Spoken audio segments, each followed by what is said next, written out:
Michel Gurfinkel, bonjour. Boker Tov. Bonjour. Merci d'être venu dans notre studio. On salue votre présence ici en Israël pour des circonstances heureuses, puis une petite fille. Alors, on profite de cette présence ici pour parler avec vous de sujets qui vous tiennent à cœur et qui sont, on va dire, au cœur de l'actualité en ce moment, en particulier on va dire, dans le Moyen-Orient. Mais avant de revenir sur les répercussions de l'élimination de Qassem Soleimani dans cette région, je voudrais que vous nous fassiez partager votre relation avec un homme qui est disparu ces derniers jours, qui nous a quittés il y a quelques jours. Il s'agit du sultan Qaboos, du sultanat d'Oman, qui a dirigé le sultanat d'Oman pendant 50 ans. Pendant 50 ans. Un demi-siècle, de 70 jusqu'à nos jours. Un homme que vous avez rencontré il y a de cela quelques années. Racontez-nous. Eh bien, je l'ai rencontré en 1993, un mois après la signature des accords d'Oslo. Le sultan d'Oman participait à une sorte de conférence extrêmement discrète qui se réunissait 2 fois par an, tantôt en Europe, tantôt aux États-Unis, et qui rassemblait un certain nombre, on va dire, d'hommes politiques ou d'hommes d'influence, de sensibilité plutôt conservatrice. C'était dominé par des anglo-saxons. Celui qui animait ça était un député conservateur anglais. Il y avait beaucoup d'anglais, il y avait beaucoup d'américains, il y avait très peu de Français, je dois dire. Oui. Il se trouvait que j'avais été coopté dans cette conférence et on m'avait demandé, comme nous étions un mois après Oslo, plutôt un mois après la signature de la déclaration de principe à Washington. C'est-à-dire on était autour du mois d'octobre. On était 93. En octobre, exactement. Donc on m'a demandé d'expliquer, donner mon sentiment sur ces accords d'Oslo. Et voilà la situation. Je suis assis à une sorte de table ronde, sans hiérarchie. Il se trouve que le sultan Qaboos est assis en face de moi et que... Alors, il était là pas par hasard, il était invité pour... Il était invité, il était tout à fait invité là. Alors, je voudrais préciser une chose, c'est que le sultan Qaboos avait des liens extrêmement étroits avec la Grande-Bretagne. Et particulièrement avec l'establishment stratégique et des services secrets britanniques. C'est un secret pour personne que non seulement Oman avait été un protectorat britannique en fait jusque dans les années 60, mais que le coup d'État par lequel il a déposé son père, qui était un ultra réactionnaire, qui, si mes souvenirs sont bons, interdisait même la radio dans le sultanat d'Oman. Ce coup d'État avait été organisé avec les services britanniques. Donc il avait des liens extrêmement étroits avec les Britanniques. Et d'ailleurs, quand il rencontrait des Américains, il insistait toujours sur le fait, il leur montrait toujours qu'il parlait d'abord aux Britanniques. Donc, il était là. Il faut se représenter, on a vu beaucoup de photos de lui quand il était jeune, et tout le monde sait que c'était un homme qui avait une prestance totalement étonnante. Très classe, oui, avec ses habits. Quand il était dans cette conférence à Washington, il n'était pas du tout habillé comme au Moyen-Orient. Il était habillé à l'occidental, grand chic occidental. Et tout à fait au début, quand je l'ai rencontré, je ne l'ai pas reconnu. Je ne l'ai pas reconnu parce qu'il était tellement éloigné de l'image qu'on voyait habituellement de lui. Je me disais, mais qui est cette vedette de cinéma, est-ce quelqu'un qui vient d'Inde? Je ne savais pas. Donc, le sultan est en face de moi, extrêmement maître de lui, rien dans son visage qui laissait apparaître ses sentiments. Et à côté de lui, il y avait un ministre d'État qui était un petit monsieur, aussi petit que le sultan était grand, aussi laid que le sultan était beau, aussi obèse que le sultan était svelte, oh là là. Et aussi volubile que le sultan était sobre de parole. Et donc, on me demande d'exposer, de donner mon sentiment, et j'étais un peu partagé. Je me dis, est-ce que je critique les accords d'Oslo ? Je me suis dit que c'était pas mon rôle de faire cela, qu'il valait mieux se concentrer sur un point très simple. Pourquoi le gouvernement israélien, à ce moment-là, avait-il pris cette décision ? Donc j'essayais d'expliquer cela. Quand je termine, tout le monde me dit « Michel, nous te remercions ». Et à ce moment, Qaboos se lève. Il se lève, il quitte la salle. Et j'ai compris pourquoi il se levait et il quittait la salle, parce que il n'était pas content. Le roi ne pouvait pas discuter avec quelqu'un qui n'était pas roi, et à plus forte raison un journaliste. Enfin, il n'était pas convenable qu'il y eût une discussion de ce genre.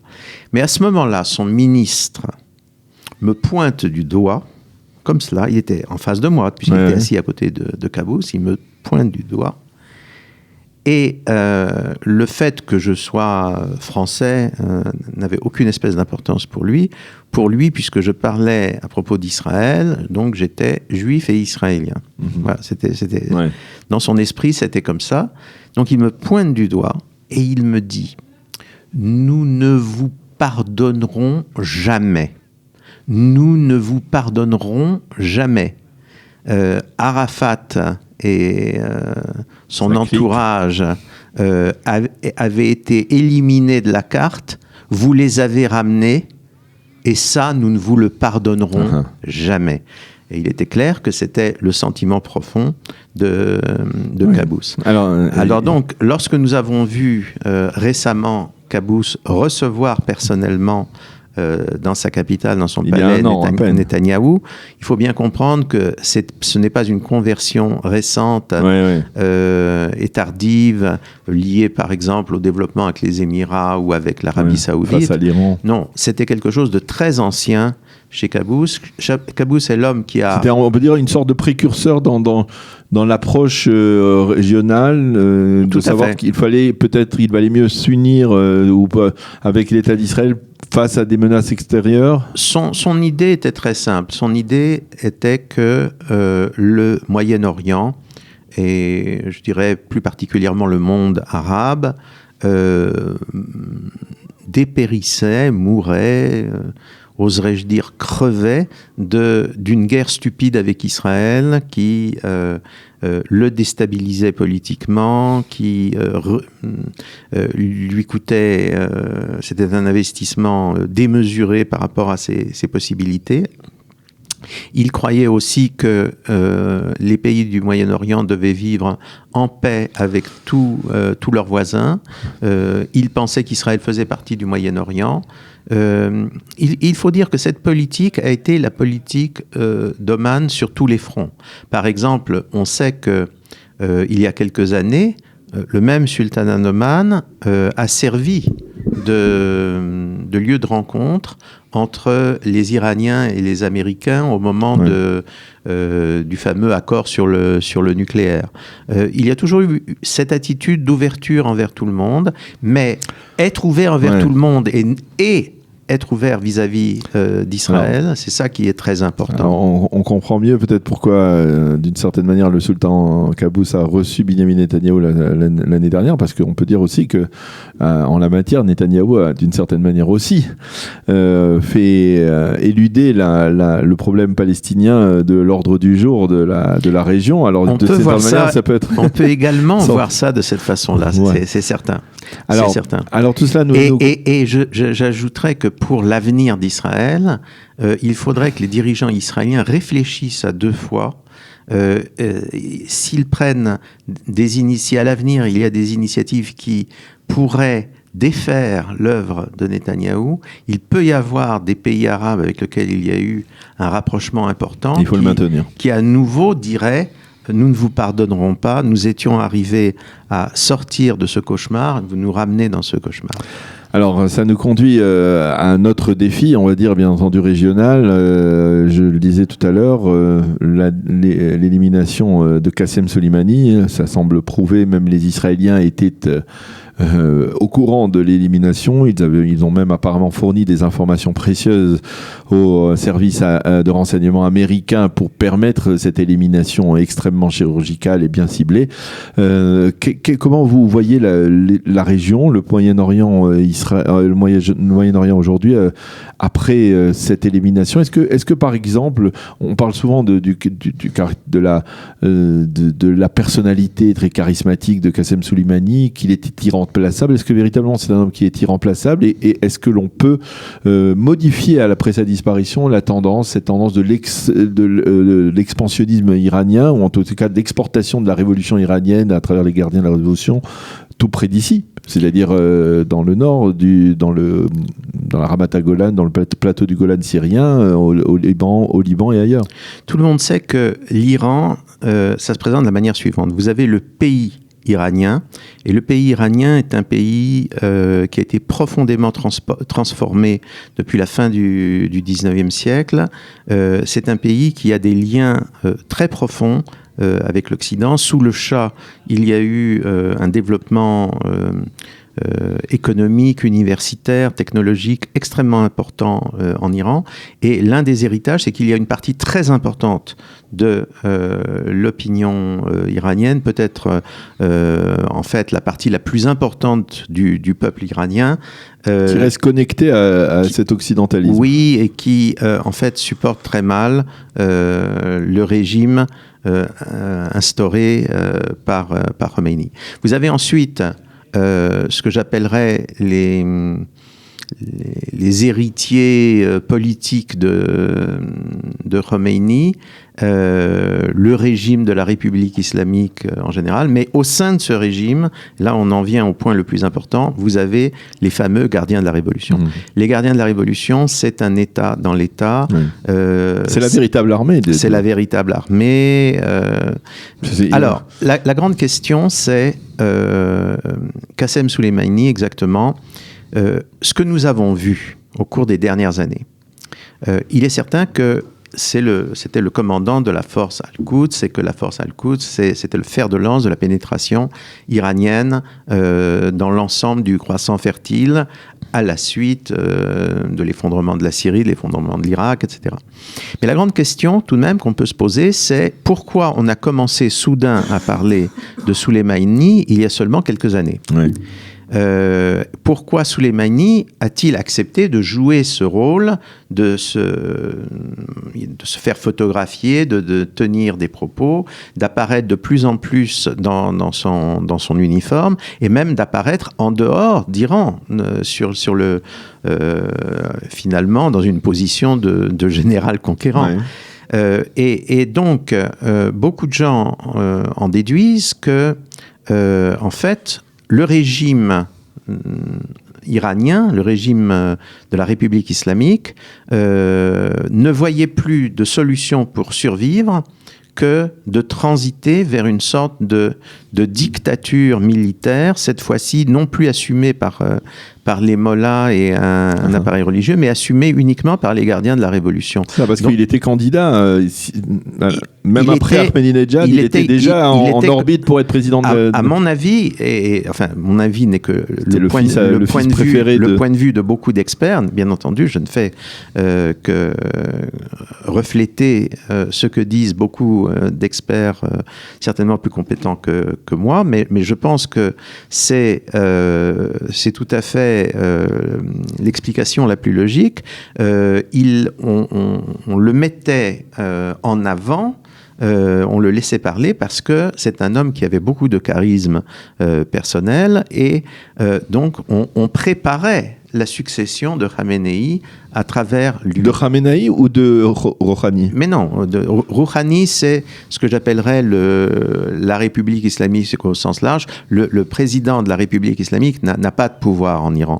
Quand vous regardez le nombre de pouvoirs, disons qu'il a le pouvoir de décider peut-être si on roule à droite ou à gauche sur les autoroutes iraniennes. Vous dites qu'en fait le régime iranien était prêt à pour s'adapter, on va dire, aux changements régionaux, a cédé le pouvoir à un homme qui n'était pas un ayatollah. Vous savez, il y a beaucoup de choses quelquefois qu'on perçoit mal à propos de l'Iran. On dit l'Iran, c'est une théocratie. Ouais. Ce que l'on ne sait pas, c'est que dans le chiisme iranien, il y a un clergé, il y a une hiérarchie, il y a donc quelque chose qui ressemble un peu à ce qu'il y a dans le monde catholique. Les ayatollahs sont des espèces de cardinaux en termes chiites.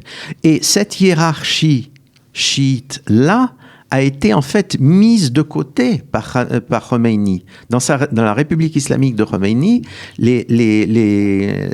disons, les vrais ayatollahs ont été complètement mis de côté et à la place, Khomeini, il a imposé ce qu'on appelle le chef spirituel, le leader spirituel. C'est quelque chose qui n'existe pas dans la hiérarchie chiite traditionnelle de l'Iran.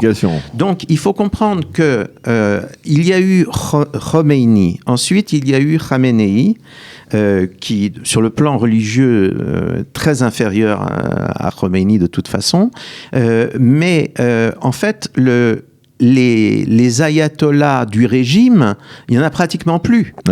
Et donc, le régime, sous sa forme pure, sous la forme créée par Khomeini, est arrivé en quelque sorte à son stade ultime. Et pour survivre, il ne peut survivre qu'à travers sa garde prétorienne, qui sont les gardiens de la révolution. Alors, l'élimination de Soleimani, qui est une élimination absolument conforme. Il nous reste 2 minutes, Michel. Absolument conforme au droit et à l'intelligence politique, parce que on connaît son rôle et on connaît ses déclarations. Ce sont autant de déclarations de guerre et de menaces de génocide dans certains cas. Donc, son élimination... c'est un choc considérable pour le système iranien. Et ce qui est clair, c'est qu'actuellement, on parle de vengeance, d'appel à la vengeance. Ce qui est clair, c'est qu'actuellement, le régime est arrivé à sa crise politique la plus profonde. Vous savez, généralement, quand un régime s'effondre quand les gens qu'il dirige se divisent. C'est à ce moment-là qu'un régime s'effondre. Ce que nous voyons, c'est que le peuple iranien, la rue iranienne en a marre du régime. Vous avez vu ces images extraordinaires où la foule à Téhéran... Consécutif au crash du Boeing. Refuse de marcher sur les drapeaux israéliens et américains qui sont peints sur les trottoirs pour que... ils refusent de le faire pour bien montrer qu'ils ne sont pas les ennemis d'Israël ni des États-Unis et qu'ils ne gobent plus la propagande du régime. Mais il y a une division au sommet du régime ? Évidemment. Il y a une division entre ceux qui disent si on la joue modérée, nous pourrons peut-être survivre. Et ceux qui disent nous ne pourrons survivre qu'en allant encore plus loin dans l'extrémisme. Donc il y a une division certainement, et c'est là-dessus que va se jouer l'avenir de l'Iran et par ricochet l'avenir du Moyen-Orient. Eh bien, Michel Gruffinkel, comme d'habitude, c'était toujours passionnant de discuter avec vous de votre, on va dire, de vos anecdotes personnelles avec le sultan de Qaboos et également de ce qui se passe ici dans la région Proche-Orient et Moyen-Orient. Merci d'avoir été avec nous ce matin et Shabbat Shalom. Shabbat Shalom.